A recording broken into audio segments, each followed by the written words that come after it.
बातमीपत्राच्या सुरुवातीला मुंबईकरांसाठी एक आनंदाची बातमी आहे। तानसा धरणानंतर मुंबईला पाणी पुरवठा करणारे आता मोडक सागर धरण देखील भरून वाहू लागलेला आहे।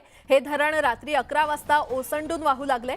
रात्री धरणाचे 2 दरवाजे उघडण्यात आलेले आहेत आणि त्यामुळे धरणातून वैतरणा नदीमध्ये पाण्याचा विसर्ग केला जातोय, अशी माहिती पालिकेकडून देण्यात आली आहे। मोडक सागर धरण शहापूर तालुक्यात वैतरणा नदीवर असून मुंबईला पाणी पुरवठा करणाऱ्या 7 धरणांपैकी हे एक मुख्य धरण आहे आणि गेल्या काही दिवसांपासून धरण क्षेत्रामध्ये चांगला पाऊस होत असल्याने धरणातील पाणी साठ्यात वेगाने वाढ होत असून आधी तानसा आणि आता मोडक सागर धरण देखील वाहू लागले आणि त्यामुळे मुंबईकरांसाठी ही सुखद बातमी आहे।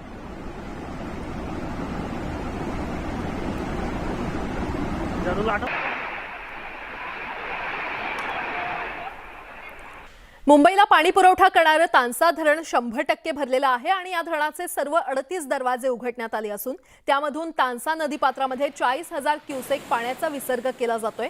यामुळे नदीकाठच्या ठाणे जिल्ह्यातील शहापूर, भिवंडी आणि पालघर जिल्ह्यातील गावांना सतर्कतेचा इशारा देण्यात आलेला आहे। विशेषतः वज्रेश्वरी इथे नदीने उग्र रूप धारण केले असून नदीपात्रात न जाण्याच्या सूचना प्रशासनाने दिलेल्या आहेत।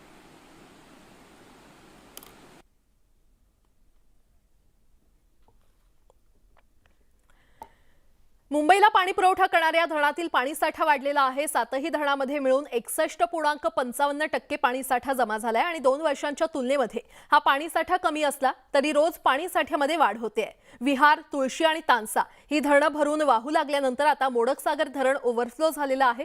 गेल्या काही दिवसांपूर्वी मुंबई महानगरात पडलेल्या मुसळधार पावसाने धरणातील पाणीसाठ्यामध्ये वाढ झालेली आहे।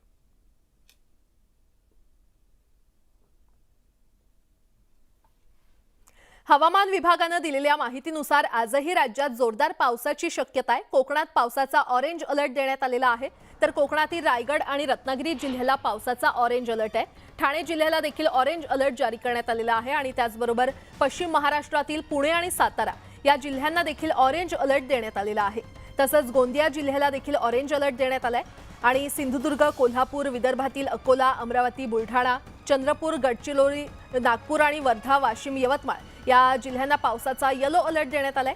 मुंबईमध्ये आजही अतिमुसळधार पावसाची शक्यता वर्तवण्यात आली आहे आणि त्याच पार्श्वभूमीवर मुंबईकरांना काळजी घेण्याचे आवाहन करण्यात आले।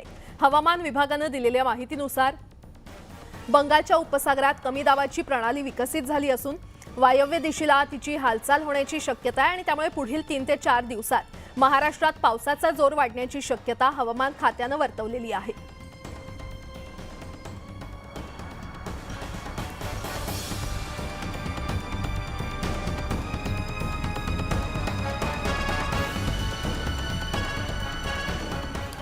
मुंबईमध्ये पावसाचा जोर कायम असून आज मुंबईसह राज्यातील अनेक भागांना पावसाने झोडपून काढलेला आहे। आजही काही भागात जोरदार पावसाचा इशारा दिल्याने हवामान खात्याने मुंबईसाठी खबरदारीचा येलो अलर्ट जारी केलाय।